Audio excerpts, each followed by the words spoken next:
The defeat at Uhud was painful, but it became a profound lesson.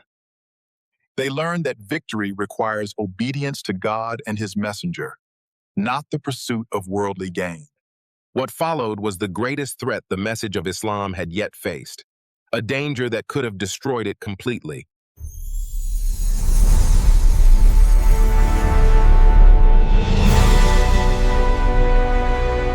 After returning from Hamra al-Assad, Medina slowly regained its rhythm. The wounds of Uhud were still fresh, but the Muslim community had recovered its resolve. Beyond the city's quiet streets, however, new enemies were already preparing a far greater threat. The Quran continued to be faithfully recorded, preserving the divine revelation for generations to come. Yet beyond Medina's calm, danger still surrounded the young Muslim state. Outside the city, Quraysh and their allies still searched for every opportunity to destroy the Muslim community. Inside Medina, Abdullah ibn Ubay ibn Salul led the hypocrites, hiding disbelief behind a show of loyalty while waiting for Islam to weaken.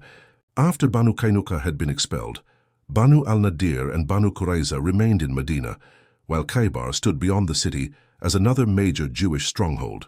For generations, many had awaited the promised prophet, but when he came from among the Arabs, many refused to accept his message.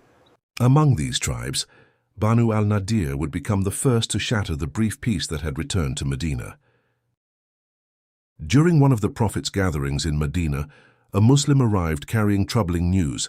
Believing two travelers were Quraysh spies, he had killed them.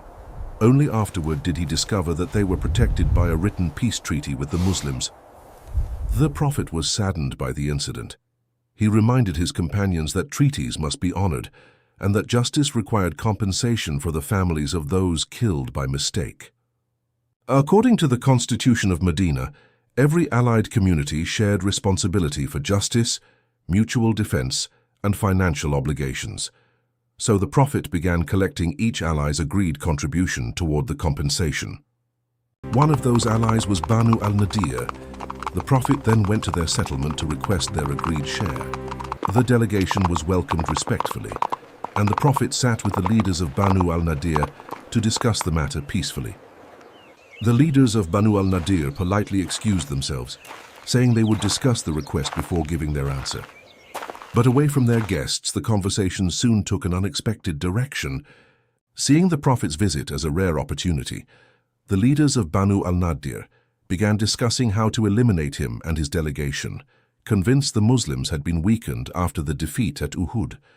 Sensing the betrayal, the Prophet quietly ended the meeting and immediately led his companions back to Medina. Upon returning to Medina, the Prophet sent a clear message to Banu al-Nadir. They had broken the covenant and were to leave the city within 10 days. Encouraged by Abdullah ibn Ubay, the leaders of Banu al-Nadir rejected exile and chose to resist instead. The Prophet then marched against their fortress. After days of siege, Banu al-Nadir surrendered. They left Medina with whatever their camels could carry, beginning a new life in Khaybar and beyond. Led by Huyay ibn Akhtab, the exiled leaders of Banu al-Nadir moved from tribe to tribe, rallying every enemy of Medina. Soon, old rivalries gave way to a single alliance with one shared goal: to destroy the Muslim community once and for all. As hostility toward Medina spread across Arabia, the first signs soon appeared. Muslim missions traveling beyond the city were no longer welcomed everywhere. Soon afterward, Abu Bara, a respected tribal chief from Central Arabia, visited Medina and asked the Prophet to send trusted teachers to introduce his people to Islam and teach them the Quran. The Prophet was concerned for their safety among the tribes of Najd, but Abu Bara personally pledged his protection, and the mission was approved. Trusting Abu Bara's promise, the Prophet sent 70 of Medina's finest Quran teachers to invite the tribes to Islam and teach them the Book of Allah. After a long journey, the group reached a remote well in Central Arabia called Bir Ma'una. There, one of the teachers carried the Prophet's letter to Amir ibn al-Tufail, hoping to begin their mission peacefully. But Amr ibn al-Tufail treacherously ordered the messenger to be killed. He then rallied nearby tribes, including Riyal and Dakwan, to attack the remaining unarmed Quran teachers at the remote well of Bir Ma'una. Caught completely by surprise, All 70 Muslim teachers were killed in what became one of the darkest and most disgraceful acts of treachery in Arabian history. Only one man survived the massacre. Exhausted and heartbroken, he returned to the oasis city of Medina carrying news that would leave the entire community in shock. The massacre deeply grieved the Prophet. For an entire month every dawn, he publicly invoked Allah against the tribes that had betrayed their covenant and killed the 70 Quran teachers. Not long after the tragedy of Bir Ma'una, another delegation arrived at the oasis city of Medina. They claimed that members of their tribes wished to learn about Islam and requested that teachers be sent to them. Trusting their request, the Prophet chose 10 of his most capable companions to accompany the delegation and teach the Quran and the principles of Islam. The 10 teachers set out from Medina with the delegation, confident that they were embarking on a mission to spread knowledge and guide new believers. None of them knew they were riding toward another carefully prepared betrayal. After several days of travel, the group reached a place in the desert called Al-Raji. There, the true intentions of the delegation began to unfold. Hidden warriors from the tribe of Banu Nadir emerged from the surrounding hills, surrounding the small group from every direction. The attackers offered them safety if they surrendered, but the companions refused to place their trust in those who had already broken their word, choosing instead to stand together despite the overwhelming odds. When the offer was rejected, the warriors advanced. Outnumbered 4-1, the 10 companions stood their ground, determined to defend themselves rather than surrender to treachery.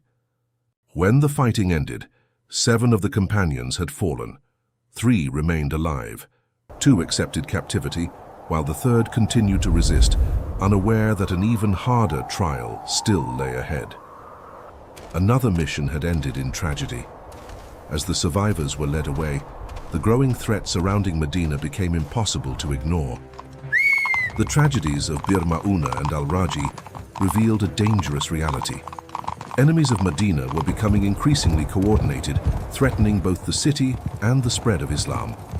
In response, the Prophet launched a series of organized expeditions to secure the surrounding regions and make it clear that any future aggression would be firmly answered.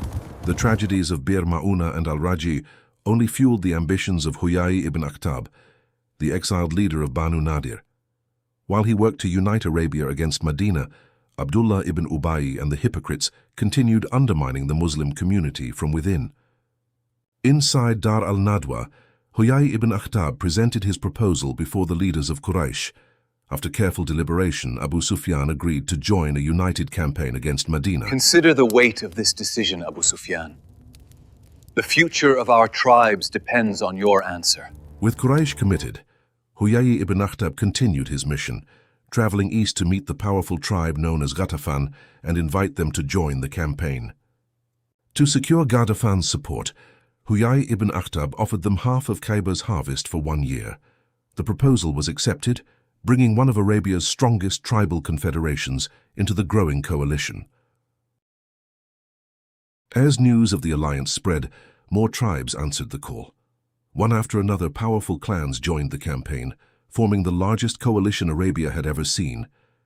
Within weeks, more than 10,000 warriors from across the Arabian tribes gathered under a single command and began their march toward the oasis city known as Medina, determined to bring an end to the rapidly growing Muslim community before it could take deeper root. News of the massive coalition soon reached the Medina. The scale of the approaching army was unlike anything the Muslim community had ever faced. Upon receiving the alarming reports, the Prophet gathered his closest companions inside the simple mosque of Medina to consult on how the city could face an army unlike any Arabia had ever witnessed. At that moment, Salman al-Farsi proposed a strategy unfamiliar to Arabia, digging a defensive trench along the city's exposed northern approach. The Prophet immediately recognized the wisdom of the proposal. Medina was naturally protected by vast volcanic lava fields to the east and west, while dense palm groves, cultivated lands, and rugged high ground secured the south. This left only 2 possible approaches for the Confederate army: the broad northern plain, or the southeastern route passing near the strongholds of Banu Qurayza, the last remaining Jewish tribe still living within the oasis. With the city's geography clearly understood, the Prophet accepted Salman al-Farisi's proposal and ordered the Muslims to begin digging the trench without delay. The order spread quickly across Medina. Every able-bodied Muslim gathered without delay, ready to build the city's last line of defense. Work began immediately. The Prophet himself joined the labor, working alongside his companions as they raced to complete the trench before the Confederate army arrived. Day after day, the trench stretched farther across the northern frontier as hundreds of determined hands worked tirelessly to protect the city. As the digging continued, the workers reached an enormous rock that none of their tools could break. They called for the Prophet, who stepped forward with a pickaxe. He struck the rock with the pickaxe. A brilliant light burst forth, and he proclaimed, "Allahu Akbar, I have been granted the keys of Persia." With the second strike, another flash appeared, and he declared, "Allahu Akbar, I have been granted the keys of Rome." With the third strike, the rock split apart, and he declared, "Allahu Akbar, I have been granted the keys of Yemen."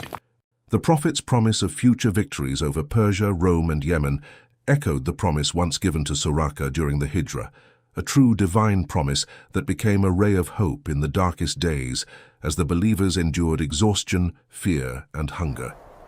So severe was their hunger that tied a stone to their stomachs, only to discover that the Prophet himself had tied two. Witnessing the hardship of the trench, Jabir ibn Abdullah saw the signs of severe hunger among the workers.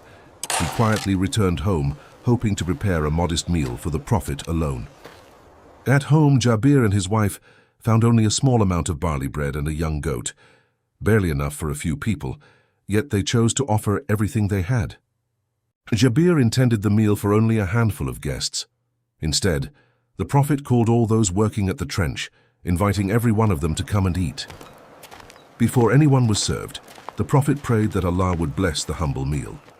The workers entered in groups, eating until they were satisfied, yet the food never diminished, remaining sufficient until every last worker had eaten. After nearly 2 weeks of relentless labor, day and night, with only the simplest tools, the trench was finally completed.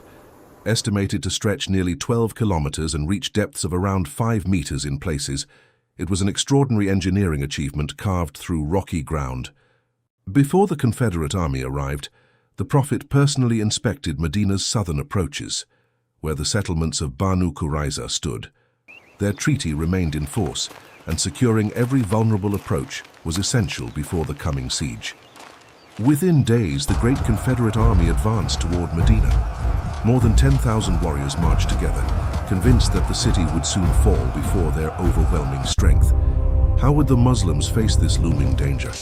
The answer awaits in the next episode.